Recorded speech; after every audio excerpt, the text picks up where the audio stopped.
Guys, so for today's video, it's another day, it's another vlog. So, matatapos na yung 2025. So, oh my god. So ngayon, ipapakita ko yung laman ng bag ko. Oo, ito yung laman ng bag ko is mga maliliit lang naman siya na bagay yung ginagamit ko everyday. So, ipapakita natin siya.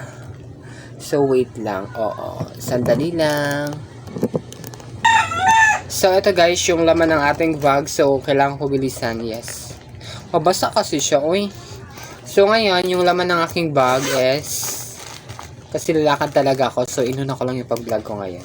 So, yung laman ng aking bag is tissue.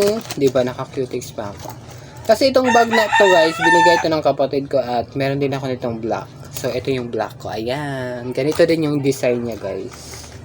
So, di lang sila magkapala ng color kasi nga sabi ko sa kapatid ko mag-order ka ng white or yung gray. Buti na lang white yung in-order niya. So, ayan. Kasi nga, request ko talaga to dati sa kanya na regaluhan ako sa birthday ko. So, ayan. So, tissue yung laman. Ito. Then, meron ako ditong alcohol para malinis tayo. Wow. At saka, pang retouch. Ayan.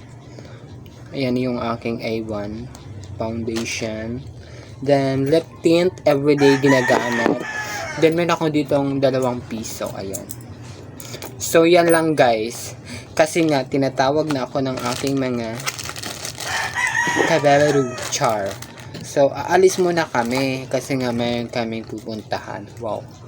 So, yun lang mga kababes. So, ayan. So, see you to the next video and Happy New Year everyone. Bye!